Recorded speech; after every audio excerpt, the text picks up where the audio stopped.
Bismillahirrahmanirrahim. Bismillah. Assalamualaikum warahmatullahi wabarakatuh. Innal hamdalillah wassalatu wassalamu ala Rasulillah wa ala alihi wa sahbihi wa man tabi'ahum bi ihsan ila yaumil qiyamah. Ibu-ibu yang semoga Allah berikan kesabaran dan kesabaran insyaallah. Kita tentunya bersyukur kepada Allah atas semua kenikmatan yang Allah telah berikan kepada kita selaku hambanya, karena sesungguhnya tidak ada keberuntungan yang paling besar kecuali adalah keberuntungan yang dimiliki oleh seorang hamba sebagaimana kita yang menjadi hambanya Allah, yang penuh dengan kekurangan, penuh dengan khilaf, penuh dengan noda dan penuh dengan cacat. Tetapi kita beruntung banget bahwasanya kita bergantung kepada Zat yang sempurna di dalam nama dan sifatnya. Kita betul-betul beruntung menggantungkan segala urusan dan hajat kita kepada Zat yang tidak ada noda, tidak ada celah dan tidak ada sedikit pun kesalahan dari Zat yang kita sembah yang bernama Allah Azza wa Jalla. Inilah yang menjadikan kita betul-betul bersyukur ketika kita dimudahkan untuk beribadah kepadanya, dan kita betul-betul beruntung telah mendapati Rabb yang kita sembah dan kita gantungkan harapan kita dalam urusan di akhirat kelak nanti. Tentunya maka yang beruntung adalah mereka yang menepati ikrarnya dan janjinya kepada Allah dengan senantiasa taat kepadanya, karena sesungguhnya Allah ketika mendapati seorang budak, seorang muslim yang betul-betul menepati ikrar janjinya kepada Allah, maka Allah akan menyempurnakan kenikmatan kepada mereka, dan tidak ada yang mampu melampaui bagaimana cara Allah membalas ketaatan yang dilakukan manusia kepadanya. Dan orang yang paling sengsara adalah orang yang paling sengsara yaitu adalah manusia yang dengan lemahnya dan pongkahnya tetapi berani menentang apa yang Allah perintahkan, berani melanggar apa yang Allah larang, maka sesungguhnya dia berhadapan dengan Zat yang maha perkasa, dan sesungguhnya betul-betul merugi siapapun yang berani melakukan perlawanan kepada Allah dan melakukan perlawanan kepada Zat yang maha perkasa. Inilah yang menjadikan kita memahami betul memiliki Allah merupakan keberuntungan yang paling besar dalam kehidupan. Tentunya yang kita syukuri bukan hanya kenikmatan duniawi, karena kenikmatan duniawi dibagi rata, mukmin dan kafir sama-sama mendapatkan kenikmatan duniawi. Mungkin saja orang-orang kafir itu sandangnya, papannya dan pangannya lebih baik daripada sandang, papan dan pangan kita. Karena apa? Kenikmatan duniawi tidak menjadi ciri khas apapun ketika Allah membaginya. Tetapi yang kita syukuri yaitu adalah kenikmatan-kenikmatan yang bersifat rezeki, di mana kenikmatan yang bersifat rezeki itulah yang bermanfaat ketika kita menutup mata, itulah yang bermanfaat ketika kita dikumpulkan kelak pada waktu di akhirat. Anak yang solih itu rezeki, keluarga-keluarga yang menambah ketaatan itulah rezeki, sebagaimana mendapatkan ilmu adalah rezeki. Sesungguhnya inilah yang perkara yang besar daripada kenikmatan duniawi. Makanya dalam kesempatan hari ini kita bersyukur banget kita dimudahkan untuk mendapatkan rezeki. Berkumpulnya kita di majelis ilmu merupakan bagian dari rezeki Allah yang besar, dan inilah yang dimaksudkan dari doa yang dipanjatkan oleh Nabi Musa alaihi salam. Ketika Nabi Musa meminta kepada Allah, warzuqni fahma, ya Allah berikanlah kami rezeki. Tetapi yang diminta oleh Nabi Musa bukan rezeki emas, bukan rezeki perak. Yang diminta oleh Nabi Musa adalah rezeki kepahaman ilmu. Inilah yang menjadikan kita bersyukur setiap waktunya dan setiap saatnya. Saya meminta maaf terlebih dahulu karena sesungguhnya saya tadi sudah sampai 1:30 di sekitar Citos, tapi mutar-mutar sampai ke sini hampir setengah jam. Tapi sesuai dengan kajiannya, tersenyum di antara puing-puing ujian. Jadi insya Allah semuanya masih tersenyum insya Allah. Kita akan mulai kajian kita insya Allah. Bahwasanya kesempatan hari ini kita akan membahas tentang satu tema yang berkaitan tentang ujian, di mana kita memilih satu tema tersenyum di antara puing-puing ujian yang Allah berikan dalam kehidupan kita. Sebelum kita membahas itu, maka kita harus memahami beberapa poin untuk kita sepakati terlebih dahulu supaya kita mampu mencoba untuk tersenyum di antara ujian dan musibah yang bertubi-tubi datang menggores dalam lembaran kehidupan kita. Maka yang pertama yang harus kita pahami Seseorang itu ketika menjadi pelakon kehidupan dimanapun mereka berada, maka dia harus paham tentang sifat kehidupan itu sebanyak apa. Saya ini pelakon kehidupan, ibu itu adalah pelakon kehidupan. Dan sebagai seorang pelakon, layaknya pemain sinetron, maka dia harus membaca skenario yang dia jalankan dalam sinetron. Maka pelakon pun harus tahu sifat dunia yang menjadi panggungnya itu semacam apa. Karena akan menjadi naif sangat luar biasa kalau ada orang yang menjadi pelakon kehidupan tetapi dia tidak paham tentang sifat panggung kehidupan yang dia jalani ketika dia menjalani kehidupan. Mari kita rujuk sifatnya dunia ini sebagaimana penjelasan para ahlul ilmi terdahulu. Maka para ahlul ilmi mengatakan kepada kita, samaniyatun tajri alal mar'i daiman fala budda lil mar'i ayyulaqiya samaniya. Sesungguhnya para ahlul ilmi terdahulu menyampaikan bahwasannya ada 8 perkara yang menjadi sifat kehidupan, di mana orang yang menjalani kehidupan pasti akan menjumpai 8 perkara dalam kehidupan dia mengarungi panggung kehidupannya. Jadi kalau kita berjalan di atas panggung yang bernama kehidupan, pahami ada 8 sifat yang pasti kita akan temukan ketika kita menjadi pelakon kehidupan.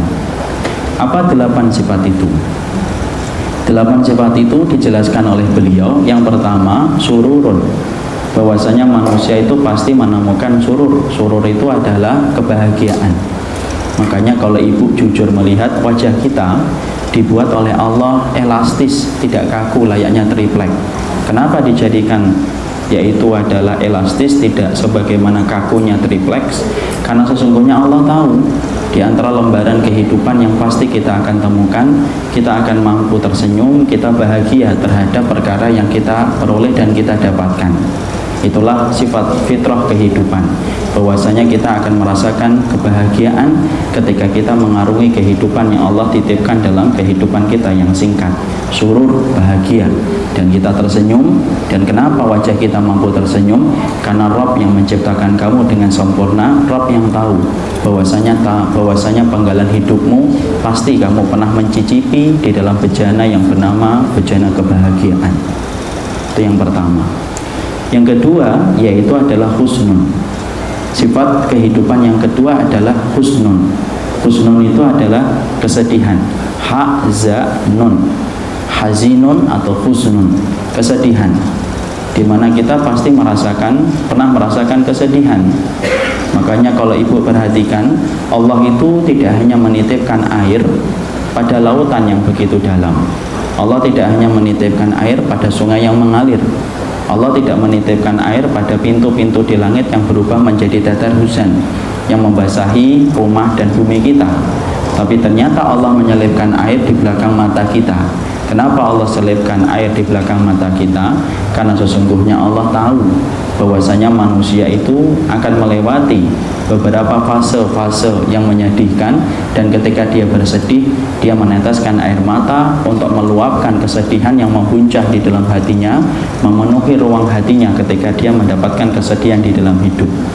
Makanya jangan kita anggap biasa ketika Allah itu menyelipkan air di belakang mata kita. Itu ada hikmahnya, bahwasanya hikmahnya Allah itu akan mencelup manusia di dalam kesedihan, dan di dalam kesedihan selalu lumrah dengan air mata yang mengalir untuk menunjukkan hidup ini adalah di dalamnya ada kesedihan. Makanya jangan kita menganggap orang yang beriman itu tidak pernah meneteskan air mata. Ingat, air mata itu bagian dari rahmat. Makanya orang kalau mampu meneteskan air mata, entah karena ketakutan dia kepada Allah, ataupun ketika dia merasakan berat hidupnya ketika bertubi-tubi ujian, berarti menunjukkan hatinya itu hati yang penuh dengan kasih sayang. Makanya Nabi meneteskan air mata, walaupun kita bicara tentang makhluk yang paling kuat dalam hidupnya, dalam iman dan ketakwaan, tapi Nabi tidak pernah kering pipinya tertetes dengan air mata. Justru pipinya Nabi sering teraliri dengan air matanya Rasulullah ketika beliau mendapatkan fase-fase kehidupan beliau terdapat banyak kesedihan. Beliau pernah meneteskan air mata ketika beliau ditinggalkan sahabat-sahabatnya. Beliau pernah meneteskan air mata ketika ditinggalkan Ibunda Khadijah. Padahal kalau kita pikir kenapa harus nangis? Bukankah Nabi sudah berada di surga? Bukankah Nabi juga tahu Ibunda Khadijah itu nanti juga di surga?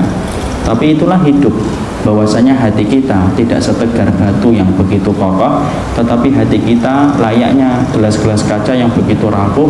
Dan kalau kita mendapatkan ujian, maka terkadang menguras air mata yang kita miliki. Tapi itulah kehidupan. Pasti kita akan menemukan air mata yang menetes ketika kita menemukan kesedihan. Makanya Masya Allah, Nabi itu pernah nangis. Di mana tangisan Nabi ketika terlihat oleh para sahabat Abdurrahman bin Auf, maka kemudian para sahabat itu seakan-akan tidak percaya. Kemudian mereka bertanya, "Ma hadhihi dumu ya Rasulullah?"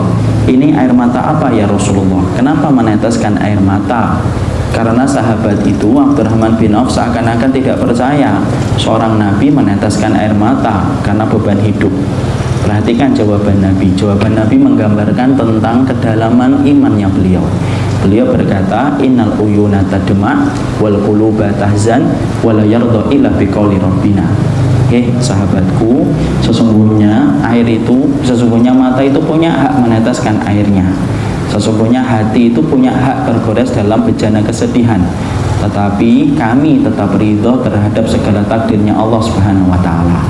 Disitulah kita paham, itulah kesedihan, dimana kemudian pasti kita akan temukan. Dan ibu harus ingat, semakin ibu beriman, bukan semakin sepi dari kesedihan yang menimpa dan menerpa kehidupan kita.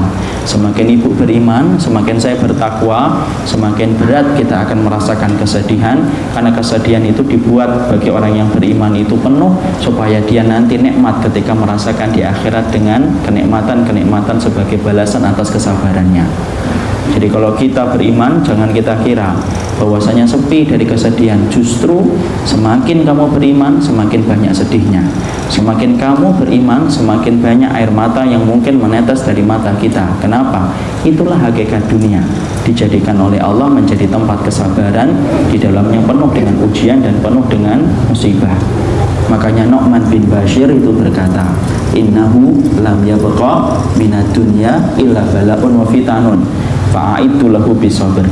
Makanya sampai-sampai sahabat Nu'man bin Bashir itu berkata, kalau sudah bicara dunia itu tidak ada yang tersisa kecuali adalah ujian dan musibah. Fa'aitu lahu bisabr. Maka tolong ya, persiapkanlah dirimu melewati gelombang kehidupan, memiliki pelampung. Pelampung itu adalah pelampung kesabaran, karena gelombang kehidupan itu tidak bisa dikalahkan kecuali dengan pelampung kesabaran yang kita miliki. Sabar, itulah dunia. Sedih. Makanya kalau ada orang yang bertanya, kenapa saya meneteskan air mata Ustadz? Padahal saya sering ngaji. Bahkan Ustadznya belum datang pun saya sudah datang untuk duduk nunggu Ustadznya datang. Ya karena kita masih di dunia. Kenapa saya masih meneteskan air mata? Bukankah saya sudah berhijab syar'i, ngaji kemana-mana? WhatsApp saya itu isinya kajian ilmiah dan kajian syariah semuanya. Bukan hanya kajian, bahkan ruqyah syariah pun saya ikuti. Kenapa masih kemudian meneteskan air mata? Ya karena kamu masih di dunia. Kenapa saya masih kecewa sama dia? Ya karena kamu masih di dunia. Kapan kekecewaan itu akan hilang? Keperihan itu akan sirna. Luka itu akan menutup. Nanti tidak di dunia, karena dunia bukan tempat mengobati luka. Dunia itu tempat untuk bersabar ketika mendapatkan luka. Sembuhnya nanti di akhirat, ketika semuanya itu sudah terbayar dengan kesabaran yang kita miliki. Itulah sifat dunia yang kedua, yaitu adalah penuh dengan kesedihan. Makanya Masya Allah, semakin kita beriman, semakin berat ujian yang kita rasakan. Makanya kita ambilkan contoh yang gampang. Ada seorang bapak-bapak muda, ya ini adalah kepala keluarga muda. Kemudian ketika saya habis membahas tentang kitab Al-Kabair, Galaksi Dosa-Dosa Besar, di mana di situ membahas tentang referensi dosa-dosa besar, di mana banyak di antara kita yang justru malah belum tahu apa itu dosa-dosa besar. Saya membahas salah satunya dayus. Dayus itu apa? Dayus itu adalah seorang laki-laki alladzi yukirul khabitha fi ahlihi. Sesungguhnya laki-laki yang kemudian membiarkan kemaksiatan terjadi dalam keluarganya itu dayus.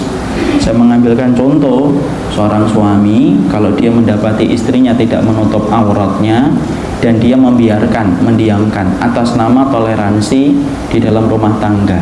dia diamkan istrinya terlihat rambutnya, dia diamkan istrinya terlihat auratnya, maka wallahi laki-laki ini yang akan dihisab oleh Allah dengan hisab yang panjang, tidak diajak bicara oleh Allah, tidak dilihat oleh Allah, disebabkan dia diam, bisu terhadap kemaksiatan yang dilakukan oleh anggota keluarganya.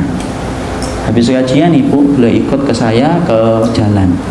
Lalu kemudian beliau nangis meneteskan air mata layaknya anak kecil yang tidak mendapatkan mainan yang dia inginkan, nangis tersengguk-sengguk di dalam tangisannya, terseduh-seduh di dalam pilu tangisannya. Kemudian saya ngomong, ada apa Pak? Kemudian dia mengatakan, saya Ustadz baru belajar, baru mengikuti kajian. Maka ketika tadi Ustadz sampaikan tentang masalah dayus, tidak ada yang saya bayangkan kecuali diri saya. Karena saya memiliki seorang istri, di mana istri saya ketika berkali-kali saya sampaikan kepadanya untuk menutup aurat, tutup aurat, selalu berkata tidak, enggak, nanti, tidak, enggak, nanti, tidak, enggak, dan nanti, terus-terusan. Dan akhirnya saya kadang-kadang habis kata untuk mengingatkan istri saya, karena istri saya memang masih muda dan masih punya keinginan kuat untuk memperlihatkan gaya hidupnya kepada teman-teman dan kepada lingkungannya. Masya Allah. Saya kemudian menyampaikan kepada beliau untuk sabar. Tapi setelah saya berpisah dari beliau, saya merenung. Coba kalau laki-laki tadi tidak ngaji, kira-kira nangis atau tidak nangis? Tidak nangis. Berapa banyak laki-laki itu tertawa bahagia ketika istrinya dinilai cantik, ketika memperlihatkan auratnya oleh teman-teman laki-lakinya. Wah, beruntung sekali ya kamu, istrimu cantik, rambutnya bagus. Malah kemudian dia bangga. Bahkan kemudian dia akan memperlihatkan terus istrinya yang kemudian memperlihatkan aurat. Tetapi justru ketika laki-laki itu ngaji, dia duduk di majelis ilmu, dia pengen benar, dia pengen beriman, justru menetes air matanya. Coba kalau tidak ngaji, tidak akan nangis. Mungkin kalau tidak ngaji, mungkin dia sedang bersama istrinya, kemudian tertawa bahagia, walaupun istrinya memperlihatkan aurat. Tapi justru tetesan air mata itu menggelayut di dalam matanya, menjadi mendung yang meneteskan air mata. Justru ketika duduk di majelis ilmu, dengarkan tentang masalah dayus, baru menetes air matanya, tumpah air matanya, karena dia menyadari dirinya nanti di hadapan Allah kayak apa ketika dihisab, ketika sang istri tidak menutup aurat. Yang ditanya oleh Allah adalah dirinya sebagai seorang suami, sebelum pertanyaan itu ditujukan kepada istrinya. Itulah yang saya sampaikan. Jangan menganggap kalau kita beriman itu hidupnya gampang, anak nanti jadi gampang, keluarga jadi mudah. Tidak kayak gitu. Karena dunia itu anginnya bertiup tidak sesuai dengan kehendak hati. Dunia itu yang menggenggam Allah, dan anginnya pun bertiup sesuai dengan kehendak Ar-Rahman. Dan kita harus paham, kita ini hanyalah pelakon, di mana kita tidak bisa memilih apa yang bisa kita pilih, karena kita budak, dan budak itu hanya diminta oleh Allah sabar. Jadi kemudian yang kedua, itulah yang kita pahami, bahwasanya fase kehidupan itu apa? Yang kedua, sifat kehidupan itu adalah kita pasti menemukan banyak kesedihan. Yang ketiga yang kita harus pahami, bahwasanya sifat kehidupan yang ketiga sifatnya adalah ijtima'un, yaitu ada pertemuan. Jadi kita ada pertemuan, kita bertemu dengan orang yang kita cintai, kita bertemu dengan bapak, kita bertemu dengan ibu yang paling tulus mendoakan kita. Itulah yang namanya pertemuan, ya. Dan ketika kita bertemu, tolong ya diingat-ingat, kalau bertemu itu jangan terlalu mencintai berlebihan. Kenapa? Orang yang mencintai selain Allah berlebihan itu, maka akan rentan sekali untuk kecewa. Kalau kita mencintai Allah ketika bertemu dengan Allah, maka tidak akan pernah kecewa orang yang mencintai Allah. Tapi kalau kita mencintai makhluk, maka pasti kita akan kecewa ketika kita memberikan kecintaan ketika bertemu secara berlebihan. Tapi hidup pasti menemukan pertemuan. Tidak ada orang yang hidup muncul sendiri, mati sendiri, tidak ada. Tetapi dia muncul, setidaknya dia bertemu dengan ibunya, bertemu dengan bapaknya, bertemu dengan teman TK-nya, bertemu dengan teman-teman SD-nya. Itulah yang dinamakan dengan salah satu fase kehidupan. Engkau pasti akan bertemu dengan siapapun, karena itu fitrah kehidupan, di antara sifat yang Allah gulirkan dalam kehidupan kita. Yang keempat, yaitu adalah sifat kehidupan itu apa? Yang keempat, sifat kehidupan adalah furqatun. Kita pasti akan menemukan perpisahan. Sebesar apapun cinta kita kepada roh, sebesar apapun cinta kita kepada manusia, maka kita akan menemukan yang keempat. Yang keempat itu apa? Furqah. Kita pasti akan berpisah. Makanya Rasulullah itu indah betul ucapannya. Ahbib habibaka haunamma fa innaka mufariqum bihi. Sesungguhnya kalau kamu itu cinta sama siapapun, secukupnya aja, karena kamu pasti akan berpisah darinya. Di situ kita mendapati bahwasanya hidup itu pasti akan dipisahkan. Entah dipisahkan sementara dengan jarak ketika kita melaksanakan safar dan pindah ke satu tempat, atau kita akan dipisahkan dengan kehidupan ketika kita dipindahkan dari satu alam berbeda dengan alam dengan orang yang kita cintai. Tapi itu pasti kita akan temukan perpisahan. Kecintaan para sahabat kepada Nabi itu begitu besar, tetapi ternyata kecintaan itu tidak menjadi gembok yang menutup pintu perpisahan. Tidak ada gembok untuk menutup pintu perpisahan, itu tidak ada. Kalau ada gembok yang dijual umum untuk menutup pintu perpisahan, saya akan beli gembok itu 10 supaya nutup, supaya saya tidak berpisah dengan ibu yang saya cintai. Tapi gembok itu tidak ada gemboknya. Jadi pintunya selalu terbuka yang namanya perpisahan. Jadi kalau kemudian kita hari ini sedang jatuh cinta kepada siapapun, cinta itu menyelimuti hati kita dan masuk ke dalam relung hati kita, hati-hati loh. Nanti kalau kita berpisah, berat bagi kita untuk kemudian mencikapi dengan kesabaran. Kenapa? Fitrah kehidupan itu selalu ada yang namanya perpisahan. Pasti kita berpisah. Ya, kita melihat mata orang yang kita cintai hari ini, bisa jadi kita akan melihat kembali mata itu tidak akan pernah membuka. Ya, karena bisa jadi mata orang yang kita lihat hari ini, jangan kita senang-senang terus loh. Bisa jadi mata yang sedang kita lihat hari ini ketika kita di rumah, mata itu tidak akan mampu melihat kita ketika mata itu tertutup. Kenapa? Pintu yang selalu terbuka yaitu adalah pintu kematian, dan tidak ada gembok yang dijual di atas muka bumi untuk menutup pintu perpisahan. Ya, wallahi kalau ada gemboknya itu, Bu, saya akan serahkan seluruh hidup saya untuk membeli gembok itu supaya tidak berpisah dengan keluarga yang saya cintai karena semata-mata karena Allah. Tapi itulah kehidupan. Jadi disitulah kita memahami, perhatikan gembokmu, perhatikan sifat kehidupanmu, karena kamu pasti akan berpisah. Makanya kita mendapati para sahabat itu cintanya kepada Nabi lebih besar daripada cinta mereka kepada Rasulullah. Tapi akhirnya toh mereka berpisah. Di dalam kitab Al-Bidayah wan Nihayah dijelaskan. Di dalam kitab tersebut disampaikan dan dijelaskan bagaimana kemudian para sahabat itu ketika mereka tidak bertemu dengan Nabi selama 3 hari, rindu itu menyelimuti hati mereka. Para sahabat itu kalau ketemu Nabi itu kangennya luar biasa itu. Itulah para sahabat, itulah Rasul.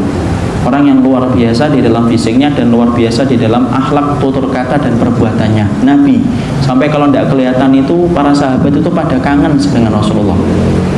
Makanya ketika Nabi tidak keluar, ketika sakitnya semakin berat, maka beliau meminta kepada Aisyah, tolong sampaikan kepada bapakmu, wahai Aisyah, supaya bapakmu menggantikan posisiku menjadi imam sholat. Karena Nabi itu menjadi imam sholat bagi para sahabat di Madinah. Tidak ada satupun yang berhasil, tidak ada satupun yang pernah menjadi imam pengganti Nabi ketika Nabi masih hidup, kecuali hanyalah Abu Bakar saja. Itu menunjukkan keutamaan Abu Bakar yang besar. Maka ketika disampaikan kepada Aisyah, Aisyah mencoba menampik permintaan itu dan berkata, ya Rasulullah, innahu rajulun raqiq. Ya Rasulullah, bapakku itu laki-laki yang rapuh, lemah. Kalau membaca Al-Quran pasti tumpah air matanya. Karena Abu Bakar itu kalau membaca Al-Quran itu selalu tak mampu membendung air mata. Itu Abu Bakar. Saking lembutnya hati Abu Bakar radhiyallahu anhu. Jadi jangan kita kira Abu Bakar itu lembutnya itu kemudian tidak menafikan air mata, selalu keluar air mata. Bahkan Umar bin Khattab saja, ibu, walaupun keras kayak gitu, itu lembut hatinya. Kalau sudah membaca Al-Quran nangis. Makanya kalau kita perhatikan sirahnya Umar bin Khattab itu di pipinya itu ada garis menghitam. Kenapa? Saking banyaknya beliau menangis membekas di pipinya. Saya dulu tuh mikir ketika membaca tulisannya Imam Jauzi, air mata sebanyak apa sampai bekas di mata, sampai bekas di pipi. Tapi itulah Umar bin Khattab dan para sahabat. Ketika Aisyah akhirnya menuruti pernyataan Rasulullah, kemudian Abu Bakar menjadi imam sholat. Rasulullah tidak keluar itu dari Jumat sore, Sabtu, Ahad tidak keluar. Kemudian Senin pagi keluar. Senin pagi Rasulullah itu kemudian keluar. Maka para sahabat itu saking mendapatkan itu senang. Saat itu Abu Bakar sudah mengimami sholat. Hampir-hampir kemudian mereka membatalkan sholatnya. Karena apa? Saking gembiranya melihat Rasulullah. Saya bayangkan kayak apa ketemu dengan Rasul itu. Betul ketemu Rasul itu. Sampai para sahabat itu hampir membatalkan sholat ketika ketemu dengan Nabi. Kemudian Nabi memberikan isyarat kepada para sahabat supaya para sahabat itu tidak membatalkan sholat. Kemudian mendapati Abu Bakar mundur. Ketika Abu Bakar mundur, maka Abu Bakar itu hampir membatalkan imamnya supaya kembali Rasulullah yang menjadi imam. Maka ditahan oleh Rasulullah SAW dari belakang supaya Abu Bakar itu tetap melanjutkan beliau menjadi seorang imam. Maka kemudian Abu Bakar jadi imam, Rasulullah jadi makmum. Maka kemudian setelah selesai para sahabat senang ketika mereka mendapati Nabi membaik. Makanya Abu Bakar itu saat itu meminta izin kepada Nabi setelah melihat Rasulullah membaik. Abu Bakar berkata, saya pergi ke pinggir kota Madinah ya Rasulullah, karena beliau akan mendatangi istrinya yang keempat yang lama tidak dijenguk disebabkan beliau menggantikan Nabi ketika menjadi imam sholat. Nabi mengizinkan. Karena saat itu Nabi pun merasa bahwasanya zuhur nanti beliau sudah bisa menjadi imam sholat. Tapi apalah daya, menjelang siang kemudian menjelang duha semakin berat rasa yang diderita oleh Nabi. Sakratul mautnya semakin berat sampai Rasulullah meninggal di atas pangkuan ibunda Aisyah radhiyallahu anha. Disitulah kita mendapati Masya Allah bahwasanya akhirnya para sahabat itu betul-betul kehilangan. Makanya sampai Ummu Aiman nangis. Kalau sudah diingetin Nabi itu nangis. Sampai kemudian Abu Bakar dan Umar mengatakan, kenapa engkau menangis wahai Ummu Aiman? Sudahlah, Rasulullah sudah meninggal dunia. Maka beliau mengatakan, tidaklah yang membuatku menangis ketika Rasulullah meninggal kecuali salah satunya, karena sesungguhnya wahyu itu berhenti setelah meninggalnya Rasulullah SAW. Itulah yang aku tangisi dan aku sedihkan. Makanya di antara musibah yang paling besar itu urutan-urutannya adalah musibah meninggalnya Rasul, itu musibah yang paling gede. Kemudian yang kedua meninggalnya ibu kita, yang ketiga adalah meninggalnya bapak kita, yang keempat adalah meninggalnya keturunan-keturunan kita. Itulah urutan-urutan musibah yang harusnya kemudian betul-betul membuat kita sedih. Tapi itulah perpisahan. Disitulah kemudian para sahabat berpisah dengan Rasulullah Sallallahu Alaihi Wasallam. Kemudian yang kelima yaitu adalah sehatun. Kita pasti akan mendapatkan rasa sehat, ya. Kita kemudian pernah sehat. Tidak mungkin ada yang diberikan sakit terus menerus. Kadang-kadang kita mendapatkan sehat. Yang keenam, sukmun. Sukmun itu adalah sakit. Sukmun itu sakit. Kadang-kadang Allah memberikan kepada kita sakit, dan sakit itu bukan tanda bahwasanya Allah itu membenci kita dikasih sakit. Tidak selamanya kayak gitu, bukan mutlak. Kadang-kadang kan kita suka komentar, kamu itu sakit aja, dosa apa sih kamu itu? Kemarin DB, sekarang tipes. Tidak pernah putus-putus kayak. Kamu harus banyak ini. Tidak kayak gitu. Karena sakit itu bagian dari fitrah kehidupan, dan terkadang sakit dijadikan oleh Allah menjadi surat cinta yang Allah kirimkan kepada hamba yang Allah cintai. Kok bisa Ustaz? Iya, surat cintanya Allah kepada Nabi Ayub kan sakit. Surat cintanya Allah kepada Ubay bin Ka'ab kan sakit. Makanya Ubay bin Ka'ab dikasih sakit oleh Allah ketika dia panas setiap sore sampai kemudian pagi. Sebagaimana Nabi Ayub sakit. Makanya Masya Allah sakitnya Nabi Ayub itu luar biasa. Nanti kita akan cerita. Kemudian yang ketujuh, sifat kehidupan itu apa? Sifat kehidupan yang kita harus pahami yaitu adalah dia pasti menemukan kemudahan. Kadang-kadang kita mendapatkan kemudahan, datang ke sini gampang, nggak susah, itu kemudahan. Kalau saya datangnya nggak mudah, susah, tapi insya Allah pulangnya gampang. Jadi itulah kehidupan. Ada kadang-kadang ada kemudahan. Sifat yang kedelapan apa? Ada kesulitan. Kadang-kadang kita mendapatkan kesulitan. Sulit, ngapa-apa sulit. Mau ngelamar perempuan ditolak, ya. Mau dapetin rumah nggak dapet. Jadi kemudian ada sifat yang kedelapan bahwasanya terkadang kita mendapatkan kesulitan. Disitulah poin yang pertama yang harus kita sepakati dulu. Itulah sifat kehidupan. Makanya ketika kita menjalani kehidupan sebagai pelakon kehidupan yang harus paham, ternyata di antara 4 sifat yang dimiliki oleh sifat kehidupan, 4 itu tidak disukai oleh jiwa kita. Ternyata kehidupan itu ada kesedihan, ternyata kehidupan itu ada perpisahan, ternyata kehidupan itu ada rasa sakit, dan kehidupan itu ada kesulitan. Nah, kalau kita tidak ngerti ini, kita akan menjadi orang yang cepat kaget kalau tiba-tiba antara satu sifat kepada sifat yang lain pindah begitu cepat. Dan ingat Ibu, sesungguhnya sifat ini hanya dibatasi dengan pembatas yang sangat tipis. Bisa jadi ada orang yang di pagi harinya dia tersenyum, maka menjelang duha dia menangis. Bisa jadi orang yang di waktu siangnya dia mendapatkan masa gampang, di waktu sorenya dia mendapatkan sulit. Bisa jadi di waktu habis asar dia mendapatkan pertemuan, tetapi di penghujung maghrib dia mendapatkan perpisahan. Kenapa? Batasannya tipis. Perpindahan dari satu sifat kepada sifat yang lain itu begitu tipis. Jangan heran kalau kita habis tertawa kita akan menangis, dan habis menangis kita akan tertawa. Kita pagi harinya susah, sore harinya gampang.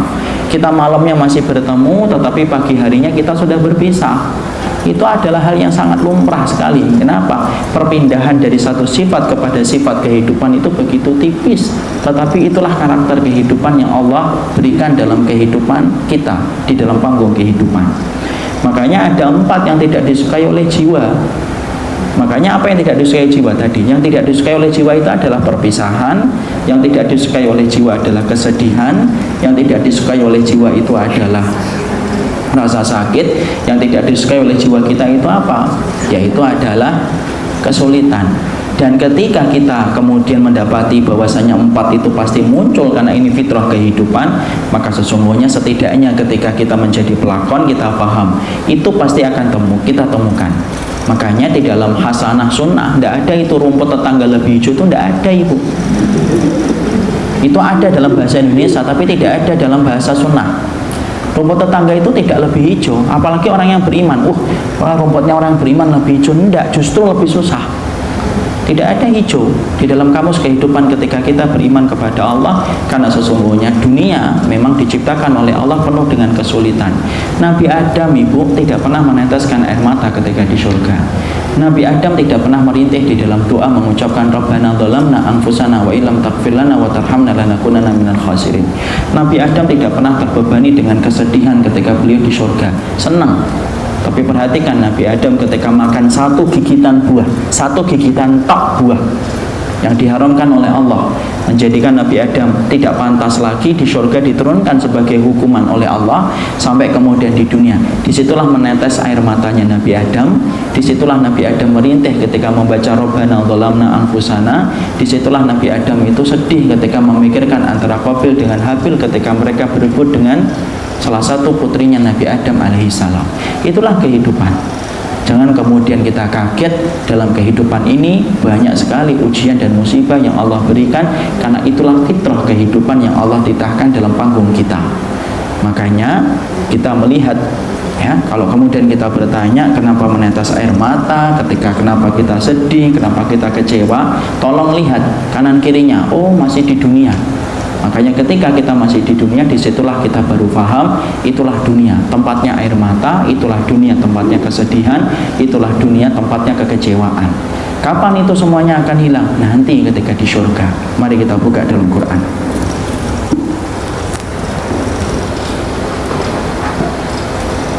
Definisi barokah itu dengan makna yang luas, tidak sesempit sebagaimana kita memandang arti berbahan.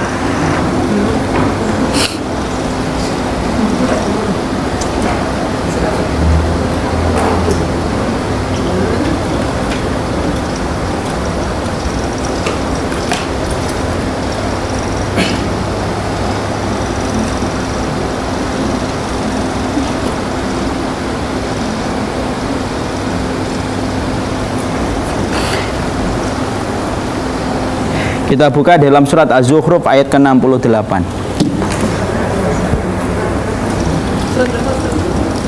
Surat Az-Zukhruf 68.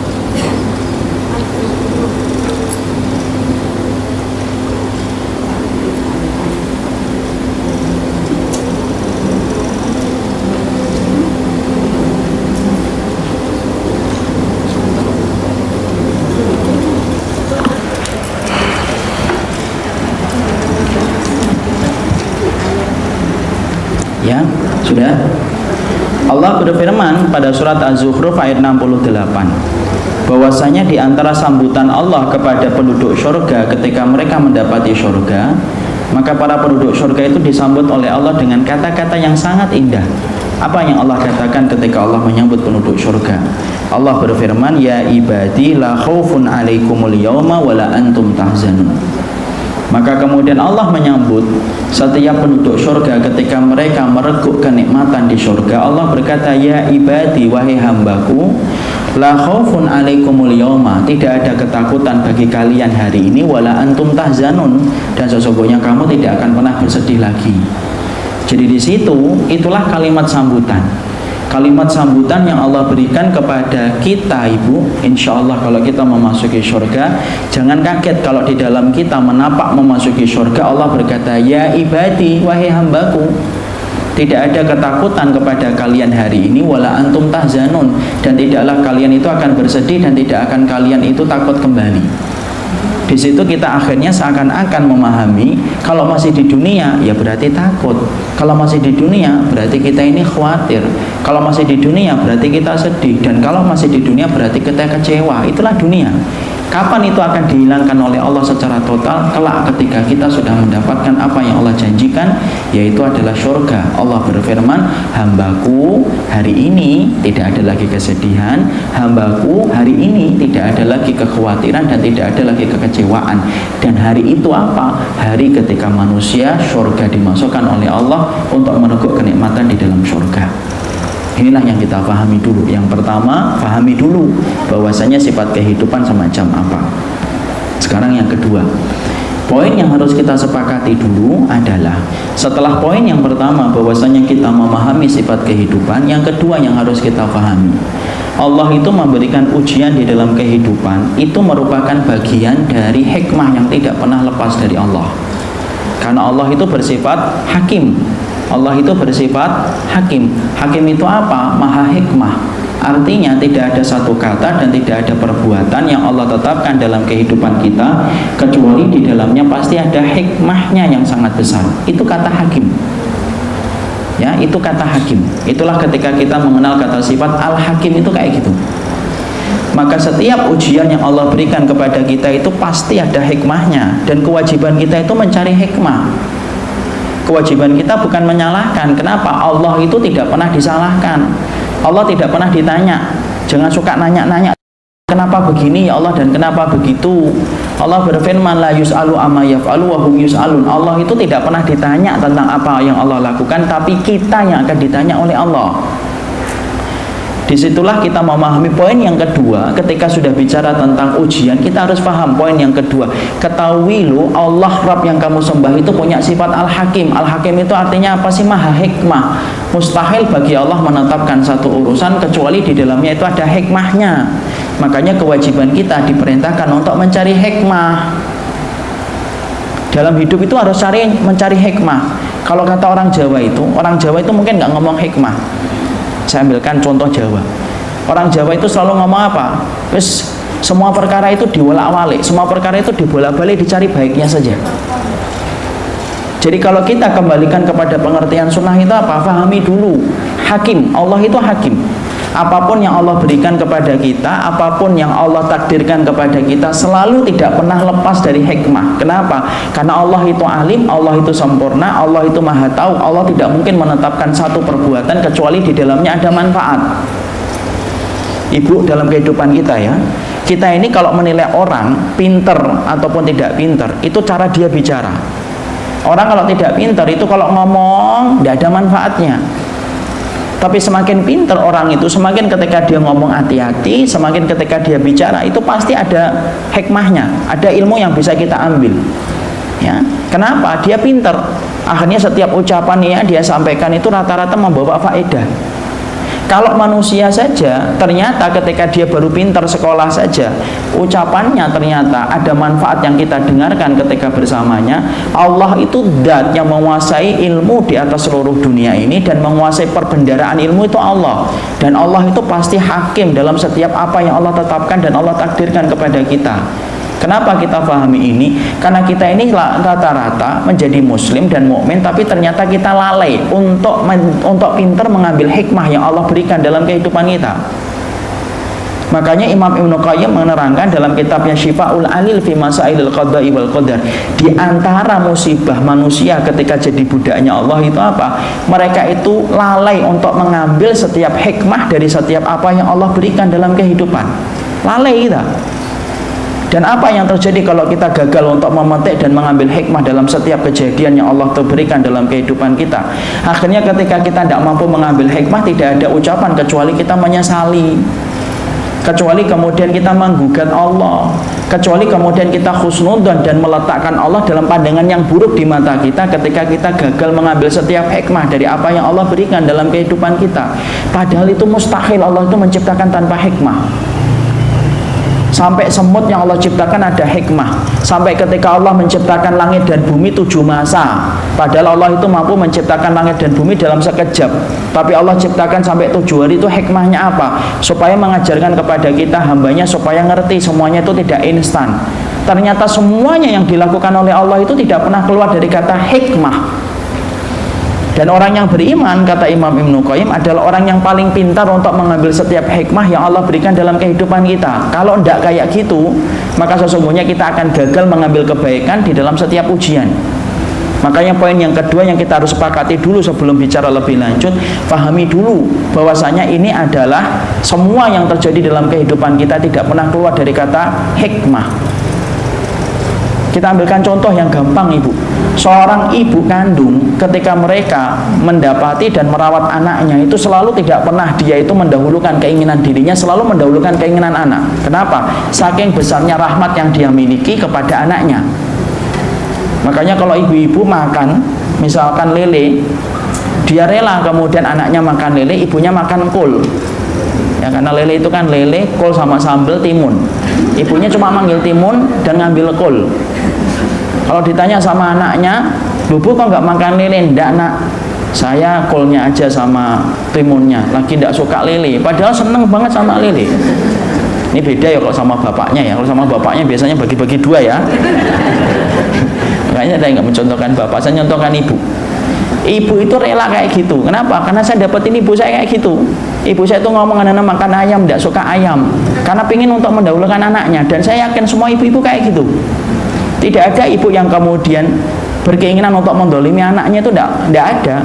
Bahkan banyak ibu yang rela untuk tidak tidur supaya anaknya tidur. Hanya ibu itu kayak gitu. Kalau bapak mah tidur aja dia. Karena maaf ya Bu ya, karena memang sifat perasaannya memang dibuat gitu. Jangan diheranin, geleng-geleng Mas, makanya perasaannya beda Mbak, perasaannya beda. Memang Allah kasih ke kamu, Allah nggak ngasih ke saya. Saya itu dikasih perasaan untuk nyarikan nafkah. Kalau perasaan ke anak itu kamu, jangan salahin. Mas jadi bapak kok gitu banget gitu. Ya kayak saya rela ndak tidur, ndak bisa, itu fitrahnya sudah beda. Makanya kemudian di situ kita memahami, kalaulah seorang ibu kepada anak saja, ternyata kita sepakat tidak ada seorang ibu yang mendatangkan kezaliman kepada anaknya, apalagi Allah, Rabb yang tidak mungkin untuk kemudian menciptakan kezaliman kepada hambanya. Kenapa? Allah itu menciptakan seluruh muka bumi ini, seluruh ibu itu Allah yang menciptakan. Kalau Allah mampu menitipkan setiap rahmat bagi setiap ibu kepada anaknya, pasti Allah itu sifat rahmatnya lebih besar daripada sifat ibu yang memiliki rahmat kepada anaknya. Makanya apa? Imam Ibnu Qayyim itu tepat ketika beliau mengatakan dalam kitabnya Syifaul Alil, tolong ya, kalau jadi seorang mukmin itu harus ngerti bagaimana cara untuk mengambil hikmah dalam setiap kejadian. Kalau enggak, berarti kita gagal menjadi budaknya Allah yang cinta kepada Allah. Kenapa? Enggak punya rasa kebeningan kepada apa yang Allah tetapkan. Kalau jadi budaknya Allah itu kan, kalau cinta sama Allah itu kan harus bening kepada Allah kan? Kan sering saya sampaikan berkali-kali, cinta itu artinya apa sih? Cinta itu kan artinya bening. Diambil dari kata apa cinta itu? Mahabbah. Mahabbah itu artinya apa? Habun. Habun itu apa? Sofin. Dia bening dia. Makanya orang kalau jatuh cinta kan bening kan? Masya Allah. Cerewet dibilangnya apa? Masya Allah. Inilah radio online yang gratis yang indah itu. Karena lagi cinta. Makanya dia bening. Itulah bahasa Arab, kaya dengan makna. Sama Bu, kalau kita cinta sama Allah, berarti kita itu harus bening memandang apa yang Allah berikan dalam kehidupan kita. Kenapa? Hikmahnya itu pasti ada. Dan kita diperintahkan untuk sabar ketika kita menjemput setiap hikmah dalam setiap kejadian yang Allah berikan dalam kehidupan. Kenapa? Gagalnya orang itu menangkap hikmah. Jadi gagalnya orang untuk menerima ujian itu salah satunya kenapa? Dia gagal untuk bersabar mengambil hikmah. Padahal apa? Pasti Allah akan berikan hikmah. Allah tidak mungkin memberikan satu perkara kecuali diiringi dengan kata hikmah. Bahkan saking indahnya Imam Ibnu Qayyim itu berkata, Imam Ibnu Qayyim sampai indahnya beliau berkata gini. Saking indahnya Imam Ibnu Qayyim berkata, Allah itu setiap menitipkan satu kejadian, Allah iringi dengan hikmah yang sangat besar. Maka hikmah yang Allah berikan itu seterang matahari di siang hari. Saking banyaknya hikmah itu sebagaimana kata Imam Ibnu Qayyim, sebagaimana terangnya matahari di siang tengah hari yang bolong. Tapi kita manusia tidak mampu untuk mengambil hikmah kecuali bagaikan lilin yang kita nyalakan. Sedikit-sedikit itu hikmah yang bisa kita ungkapkan. Tapi walaupun sedikit, itu pun sudah sangat lumrah untuk kita ambil. Kenapa? Dibandingkan dengan ribuan hikmah yang Allah berikan. Maka sesungguhnya kita ini kemudian sudah bersyukur kalau mampu untuk mengambil setiap hikmah dalam setiap kejadian. Tidak mungkin ibu Allah itu menetapkan sesuatu tanpa ada tujuan, itu tidak mungkin. Allah mempertemukan ibu misalkan dengan seorang suami yang ternyata tidak sesuai dengan harapan ibu. Bukan Allah itu tanpa tujuan, tidak mungkin kan Allah menetapkan tanpa tujuan itu. Kita dipertemukan dengan seseorang yang ternyata tidak sesuai dengan harapan kita. Kita dipertemukan dengan anak yang ternyata anak itu sering menggugat kita. Tidak ada yang tidak tanpa tujuan ketika Allah itu sudah menyoratkan takdir dalam kehidupan kita. Kenapa? Orang yang melakukan sesuatu tanpa tujuan itu orang gila atau orang mabuk dalam kehidupan kita. Coba kalau orang mabuk, ada nggak tujuan ketika ngomong? Tidak ada tujuannya. Orang kalau mabuk, kalau ngomong itu bisa dipahami toh? Enggak. Allah itu mustahil mabuk, Allah itu mustahil untuk gila, dan Allah itu Maha Dzat yang alim, dan Allah tidak mungkin menetapkan satu kecuali pasti di dalamnya ada hikmah yang besar. Makanya belajarlah untuk menangkap hikmah, ya. Makanya kemudian perintahnya adalah untuk menangkap hikmah. Contoh ini saya ambilkan contoh sederhana saja. Saya tidak mengatakan apapun kecuali saya khusnudon ini bagian dari hikmah. Dulu saya punya kajian di Bandara International Airport Soekarno-Hatta. Padahal saya sudah pindah ke Bekasi, jarak yang terbentang cukup jauh. Beda ketika saya masih dulu di Pamulang. Kemudian ketika saya mempunyai kajian di waktu pagi, kajian praduha, selalu selesai, yaitu adalah selesai sekitar jam 9. Dari jam setengah 8 sampai jam 9 saya langsung pergi ke terminal Damri untuk naik kemudian ke bis. Qadarullah kemudian pada satu waktu karena banyaknya pertamaan jamaah sampai kemudian melewati batasan waktu yang biasa saya lakukan ketika perjalanan taklim ke bandara. Kemudian di tengah perjalanan ketika saya naik motor, ibu tahu doa apa yang saya panjatkan kepada Allah? Doa yang saya panjatkan kepada Allah itu cuma satu, ya Allah, moga-moga saya ketemu Damri yang sudah penuh dengan penumpangnya dan tinggal naik. Kemudian tidak perlu menunggu waktu yang lama untuk nunggu di terminal. Sederhana kan? Apapun kan kita harus minta sama Allah dalam doa, sampai tali sandal kita yang putus saja minta gantinya sama Allah, kata Rasulullah Sallallahu Alaihi Wasallam. Bahkan kalau Ibrahim bin Adham mengatakan sampai garam yang tumpah itu minta dalam doa kepada Allah. Ternyata betul saya dikabulkan oleh Allah. Saya ketemu, ya, karena kemudian naik ojek, saya ketemu dengan bis Damri. Bis Damri sudah penuh. Di mana? Yaitu di lampu merah ketika mau belok ke tol. Alhamdulillah banget. Allah Karimur Rahman. Permohonan saya dikabulkan. Ketika saya turun dari kemudian tukang ojek, saya ngedok kemudian bisnya. Ibu tahu? Memang penuh, tapi betul-betul penuh. Akhirnya saya tidak bisa naik. Kemudian demi Allah ini betul-betul penuh. Jadi saya itu mungkin saya salah doa ini. Jadi betul-betul penuh. Saya ketok itu ke tukang bisnya itu tidak bisa. Saya bilang, Pak, saya ada kajian Pak Zuhur di Garuda. Iya saya tahu Pak, tapi ini penuh. Kalau Bapak berdiri saya yang akan kena sanksi. Satu aja Pak, enggak apa-apa. Pak, ini tuh penuh, ini adalah bis terminal, ini bis airport, enggak ada yang turun di tengah jalan, enggak ada. Bukan masalah Bapak berdiri, saya yakin Bapak kuat, tapi saya ini akan kena sanksi, Masya Allah. Ya sudah, akhirnya saya tidak mendapatkan bis sesuai dengan jam yang saya telah tentukan. Padahal saat itu jam sudah menunjukkan jam 10 lebih 10. Saya masih ingat. Ya sudah, akhirnya dengan lemas saya kemudian pergi ke terminal Damri. Tentunya karena bis yang baru ini baru pergi, kemudian bis yang lama baru membuka pintu. Sudah naik, sudah lemas saya.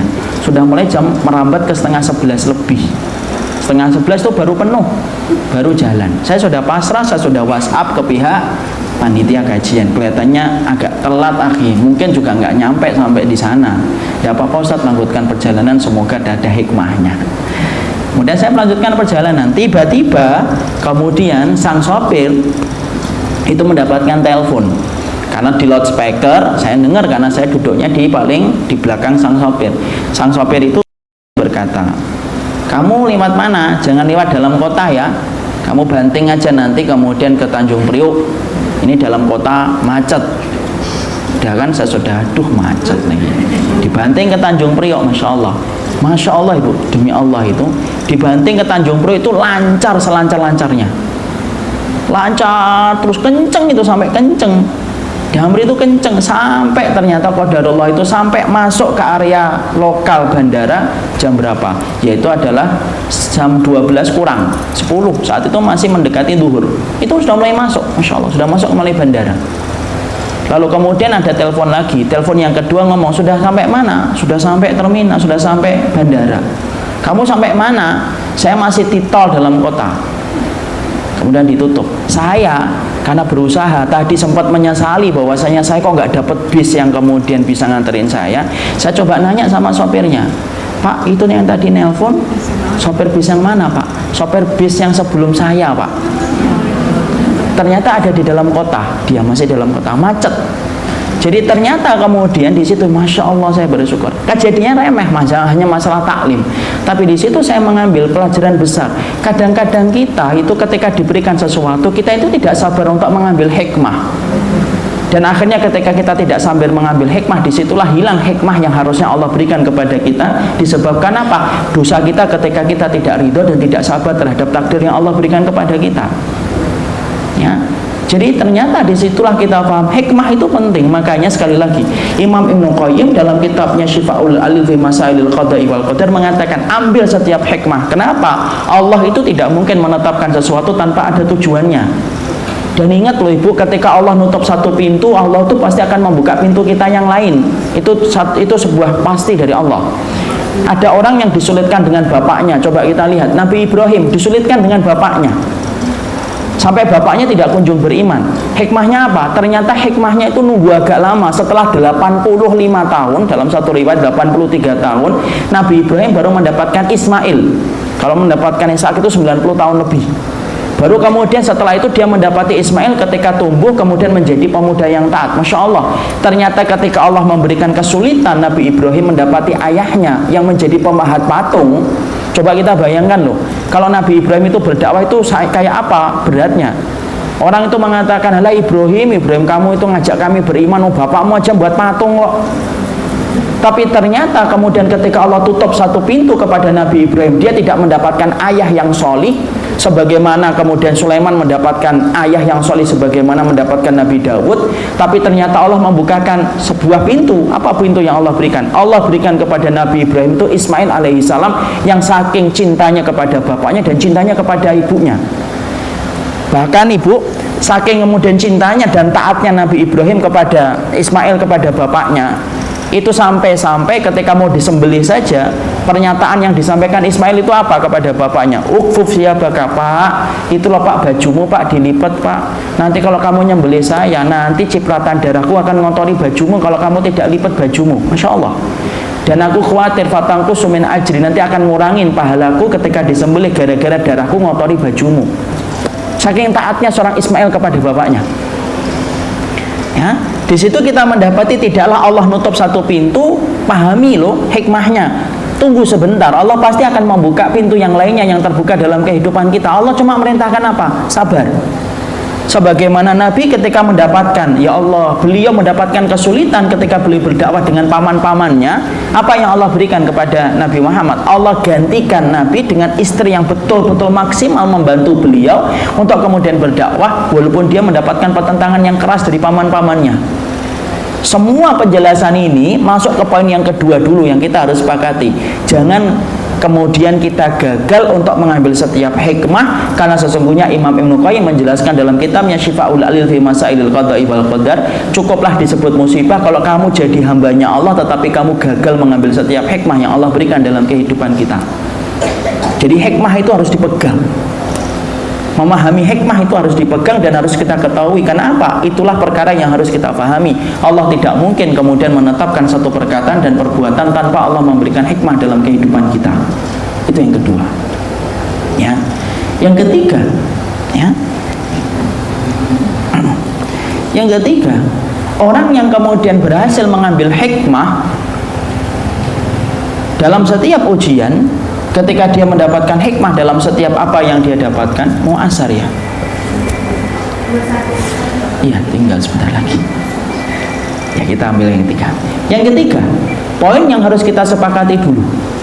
Ketika kita kemudian mendapati kejadian ini, pahami yang ketiga, bahwasanya kalau orang itu sudah berhasil menggenggam hikmah dari apa yang Allah sampaikan, atas apa Allah yang berikan, maka Masya Allah, orang itu adalah orang yang paling senang dengan ujian ketika dia paham setiap hikmah dari apa yang Allah berikan. Makanya Nabi sampai bersabda, fa inna ahadakum la yafrahu bil bala'i kama yafrahu ahadukum bir rakha.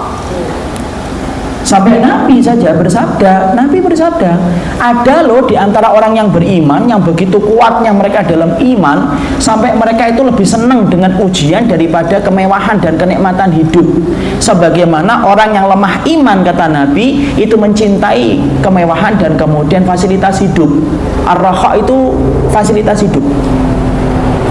Jadi kalau orang itu nanti berhasil mengambil setiap hikmah dari setiap perkara, orang yang mampu mengambil, memetik setiap hikmah dari setiap kejadian yang Allah berikan dalam kehidupan kita, sesungguhnya itu orang itu akan mencintai ujian. Makanya ibu kalau melihat orang yang kemudian sabar ketika mendapatkan ujian itu kadang-kadang tidak masuk dalam logika nalar kita. Memahami orang yang sabar itu susah, ibu. Kadang-kadang kita itu bisa marah-marah sama orang yang sabar, sebagaimana marah-marahnya istri Nabi Ayub, sebagaimana marah-marahnya keponakan Sa'ad bin Abi Waqqas.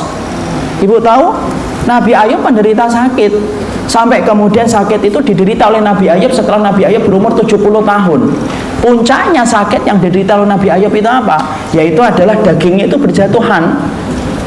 Saya tidak pernah itu mendapati riwayat bahwasanya ada ulatnya, keluar ulatnya, dimasukkan kembali. Katanya gitu ya. Berarti guru agama kita sama ceritanya dulu. Tidak ada itu riwayat itu. Yang ada adalah tatasaqat luhumu Ayub. Saking puncaknya rasa sakit yang diderita oleh Nabi Ayub, maka sesungguhnya dagingnya itu sampai jatuh. Tapi ibu tahu, Nabi Ayub itu tidak pernah berdoa supaya minta diberikan kesembuhan. Sampai istrinya diceritakan oleh Imam Ibnu Katsir itu berkata, ya Allah, Ayub, kamu itu Nabi, Mbok mintalah kamu sama Allah itu kesembuhan. Karena apa? Kamu ini dagingnya sudah protol, sudah jatuh satu persatu. Tatasaqat luhumuka.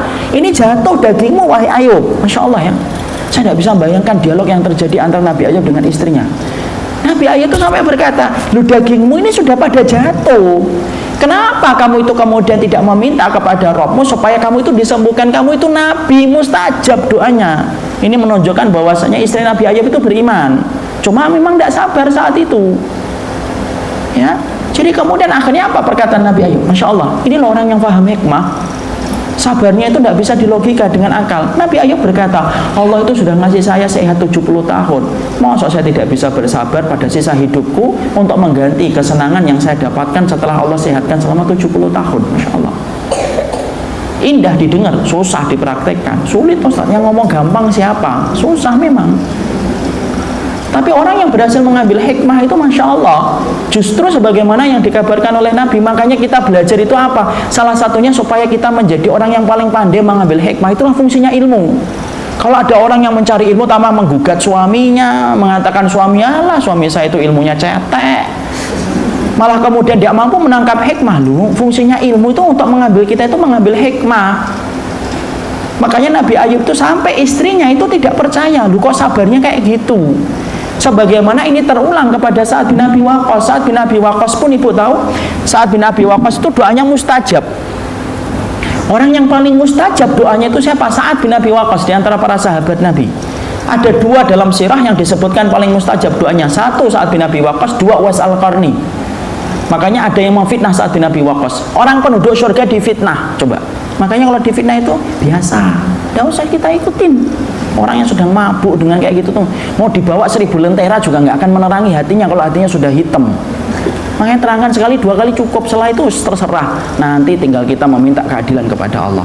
Sa'ad bin Abi Waqqas itu kemudian ketika beliau difitnah, beliau itu mengangkat tangannya. Beliau berkata, ya Allah, kalau yang memfitnah saya ini betul-betul hanya karena untuk mencari kesenangan saja, ya Allah timpakanlah kepadanya 3 perkara. 1, yaitu berikanlah kepadanya umur yang panjang.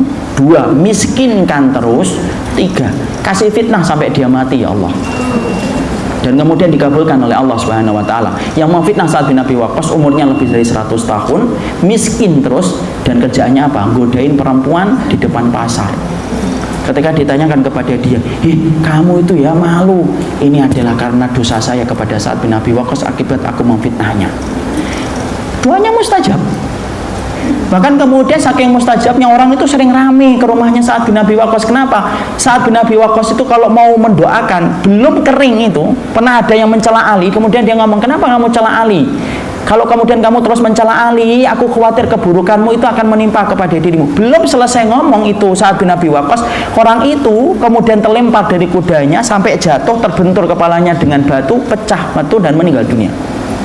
Makanya dulu para sahabat itu kalau ngeliatin Sa'ad bin Abi Waqqas, mereka itu kalau ngeliatin Sa'ad bin Abi Waqqas itu angkat tangan, itu langsung dipegang. Jangan doa ya, jangan doa. Insya Allah itu Sa'ad bin Abi Waqqas. Loh, kalau tidak percaya baca sirah. Marwan salah satu seorang sahabat itu mau dibacain doa, dipegangin itu tangannya Sa'ad bin Abi Waqqas. Tolong jangan diangkat tanganmu Sa'ad.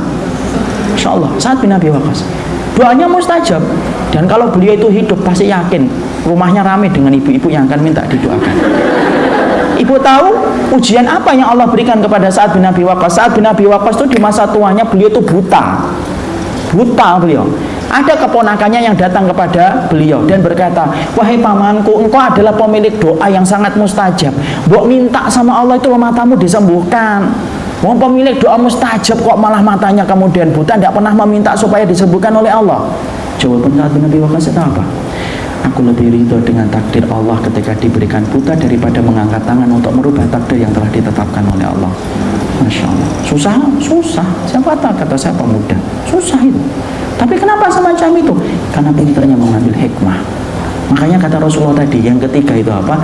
Rasulullah itu mengatakan, fa inna ahadakum, sesungguhnya ada loh di antara orang yang beriman, mereka itu senang dengan ujian, sebagaimana orang yang lemah iman senang ketika mendapatkan kemudahan hidup. Itu yang ketiga. Kita baru mukadimah, belum selesai. Saya habis asar ada janjian. Oh ya, insya Allah. Saya ada tamu dari Riyadh yang baru datang dari sana dan saya menjemput beliau nanti di salah satu tempat di Jakarta Timur. Jadi saya tidak bisa melanjutin habis asar. Insya Allah lain kesempatan. Tidak apa-apa, ini baru mukadimah. Makanya kita di sini belajar kan, kalau kemudian menuntut ilmu harus sabar, S-A-B-A-R ya. Kalau kemudian habis dijelasin kayak tadi, kurang Ustaz, lah berarti tadi tidak masuk ilmunya. Jadi kemudian kayak sebagaimana saya sabar mencari alamat di sini, ibu-ibu juga harus sabar ketika mendapatkan kajian berikutnya. Maafkan saya kalau banyak kesalahan, ada kata-kata yang menyakiti. Semoga kita dikumpulkan di dunia dan di akhirat dalam keadaan yang baik. Subhanakallahumma wa bihamdika, asyhadu an la ilaha illa anta, astaghfiruka wa atubu ilaik. Assalamualaikum warahmatullahi wabarakatuh.